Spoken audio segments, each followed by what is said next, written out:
twagira umukiza Abdulkarim rero araca impaka muri uyu mukino hanyuma uwitwa Ishimwe Didier arahabaye na Tesalis. Yes. Président, bonjour. Bonjour. Arya ni revenge. Ushaka gukora revenge day? Oui, la jour de vengeance. Uwitwa Faustin arimo aribaza ngo urashaka gukora revenge. Ariko arabivuze mu gifaransa. Oui, je dis, c'est la jour de vengeance, mon frère. C'est la jour de vengeance. Ni umunsi wo kwihorera. Absolument. Ok, on peut continuer en français, pas de problème. Mais président Kensi twagwaye ikaze kwisibo FM. Parler français wan. Oui, grand merci. Oui. Merci. Uyu mukobwa wacu mwaye ikiko yitereka ibiciro. Ahise ashyiraho DJ Caspi. Hanyuma President Kensi twabahaye ikaze mu kiganiro. Uyu munsi mufite umukino ukomeye cyane wari ubukomejeho mutangazaje yaraduhagarariye mu kiganiro n'itangazamakuru byinshi mwabitangarijemo, ariko uyu munsi ni match day cyangwa se jour de foot. No munsi wa match nyirizina. Ni match mwiteguye gute President Kensi? Umwuka umeze neza, hari ibyo mwari mwakomoje ariko se nta mpinduka. Uyu munsi no munsi mwiteguye gute match ibahuza na PFC? Uyu munsi ni match ikomeye, mu by'ukuri ni match ikomeye. Igituma iyi match ikomera ni iki? Ni mbere na mbere turakina n'ikipe ishaka kuba yarara ku mwanya wa mbere iramutse dutsinze. Yes. Icyo ubwacyo ntekereza ko ni kimwe mu bintu bituma iyi match iba match y'ishiraniro. Icya kabiri, twebwe kuri classement sinavuga yuko twavuga ko ubu turi mu bahatanira igikombe, sibyo? Ariko turahatanira nanone kutajya muri ntuza, kutajya muri mu myanya mibi, kutajya mu myanya mibi. Kuko urebye aho turi amanota 25, imikino 10 isigaye, sintekereza ko ari byiza ubwabyo, sibyo? Ariko wanavuze ko hari ikipe zitanga pesa, ariko namwe muri Katarizeri muri kirungo gishobora kuryoshya champion. Ariko ugikomeye kibaho ntago kameme dushobora kwihanganira gutsindwa iyi match. Ari mwebwe mufatirwaho umwanya wa mbere. Ntago dushobora kwihanganira iki kintu. Icya kabiri, impamvu tutakwihangana ni iyi, ni ukwisubiza icyubahiro no kongera guhoza amarira ya rezomentege y'urubambiro, sibyo? Kubera kuba twarirukanywe mu gikombe cy'amahoro tubimerita. Mwarasezerewe President? Ntabwo twasezerewe. Nibyo twarasezerewe, ariko twasezerewe nande? N'umusifuzi. Oya mwasifuzi na Aperi. Twatsinze ibitego 3, mugende mu birebe bizima. Bitemewe ariko. Ariko byemerwa nande? Uwo nyine waturenganyije. N'umusifuzi. Umva se mbabarira tuve mu magambo. Uwo waturenganyije rero, sibyo? Niwe watwirukanye mu gikombe cy'amahoro. Kandi yagarutse. Oya ntabwo ariwe. Ibrahim Musanade. Ntabwo nshaka guspekira, ndashaka twumvikane. None ni icyubahiro abasifuzi, sibyo? None president ko none ndazarakubaza. Reka twumvikane. Yes. Guspekira uyu munsi wa none nta numwe ushidikanya yuko twagira umukiza Abdulkarim ari umusifuzi w'umuhanga, sibyo? Kuba ari umusifuzi w'umuhanga rero ibyo ari bukore byose tumufate ko ari umusifuzi w'umuhanga, ntituri bumufate nk'amakosa, turabifata nka intention, sibyo? Ni nacyo gishimishije. Yego. Ntago dushidikanya ko Didier ari umusifuzi w'umuhanga. Turi kumwe cyangwa ntabwo turi kumwe? 5-5. Ntago dushidikanya yuko Didier ari umusifuzi mpuzamahanga unakomeye. Turabyemera. Icyo yakora cyose ntitwabibara ko ari ukwibeshya, twabibara ko ari intentionnel. Uyu munsi wa none umusifuzi witwa Alice nta ushidikanya ko ari umusifuzi w'umuhanga pe mu beza dufite. Urumva? Icyo yakora cyose ntabwo twakibara ko ari ikosa risanzwe, byaba ari intentional. Ibyo rero ni byiza, reka tuze kubajija y'umusaruro y'ubutabera bari butange, ariko tureke nanone gutangira gukereya ikintu kimeze nka speculation. Ibyo njye simbyemera. Ni nayo mpamvu rero twebwe turi hariya atari dutsinde kuko ibimerita, kandi no kudutsinda byashoboka rwose itarinzwe no kuba yafashwa, sibyo? Turumvikana, turabyumva. cyangwa se tuyifate natwe tuyinige twabivunikiye, kuko twebwe birasaba kuvunika, nukurira umusozi lazima tutatoka jasho kabisa. Turumvikana, turakumva rwose. President, nge niba mbyumva neza birasa naho abasifuzi basifuye iriya mikino mu gikombe cy'amahoro yatumye musezererwa bahemukiye APR ku mukino mugiye gukina muri iyi shampiyona, batuma umujinya uzamuka ku buryo uyu mukino mwawuteguye mu buryo bukomeye. Reka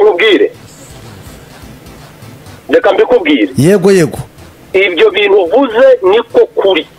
Iyi mace ndatekereza yuko iryo shavu tugomba kurivurwa n'intsinzi. Tena reka mbikubwire, sisi hatutake kitu cha nusu mukate, hatutake nusu mukate kabisa.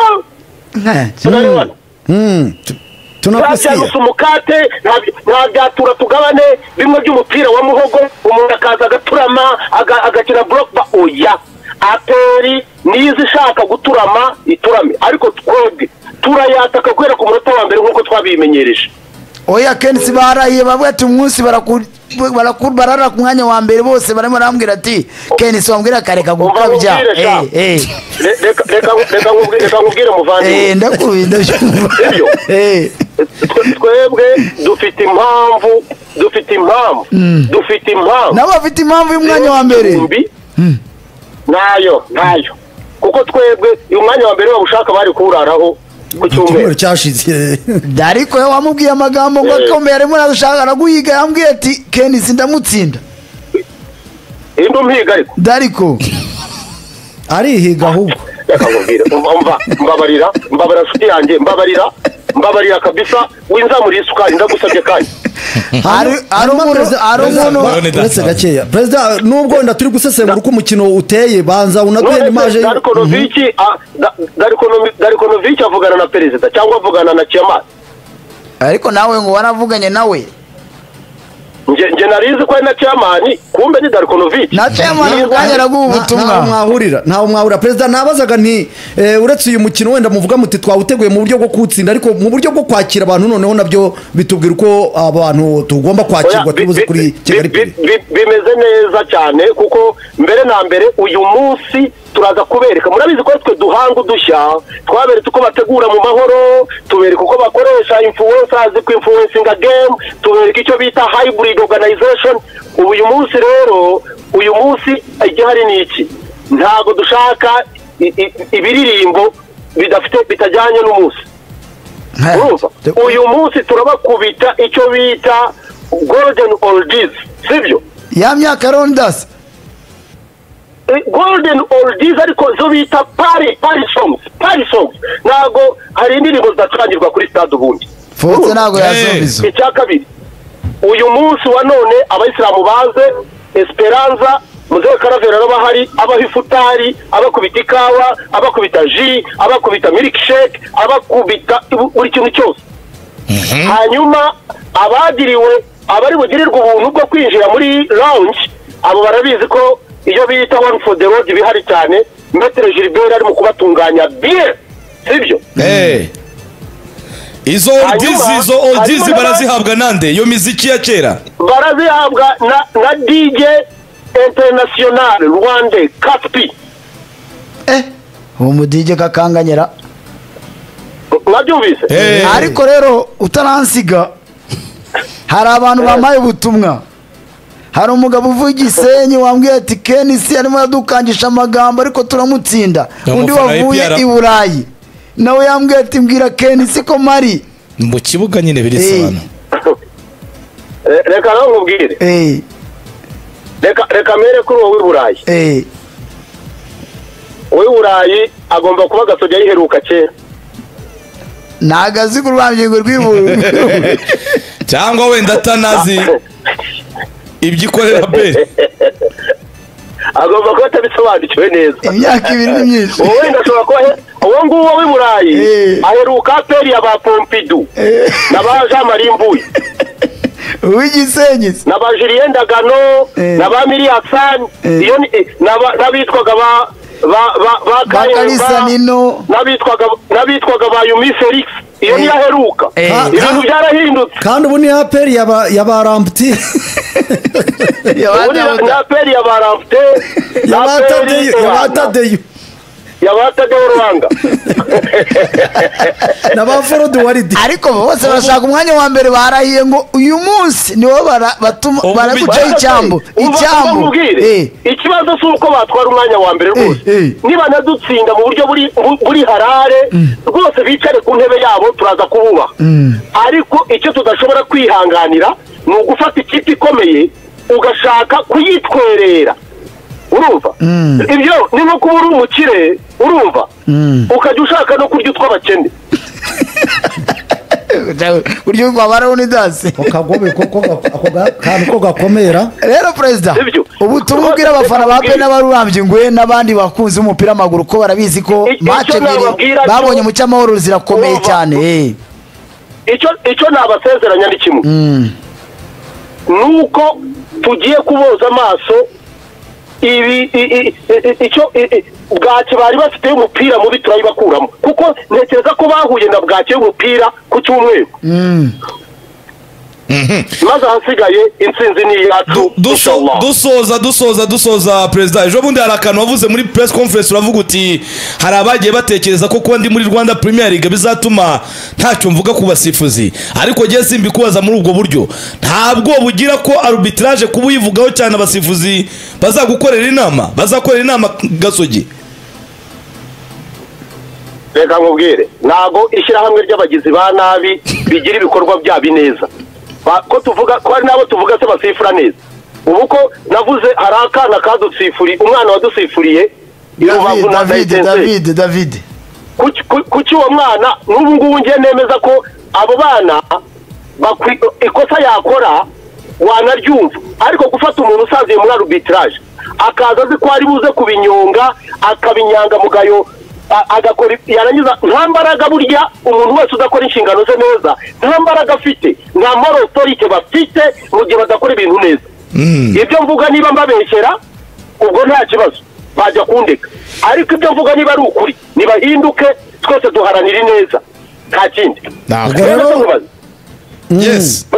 ariko se ubungubu wumva atamubwire uzi ko ubungubu mwendirerere ishobora kubaho uzi ko hashobora kuba ikintu kitaraba mu mupira w'u Rwanda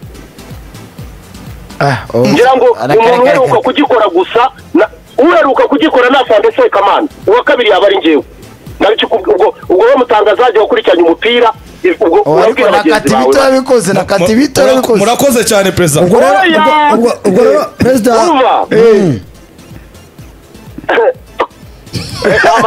umugabo yayigimye tubari perezida reka dusabe subhanahu wa ta'ala aturinde imvura muri ariya masaha hanyuma tuze kwirebera umupira uraba ugezweho kandi mutsinda.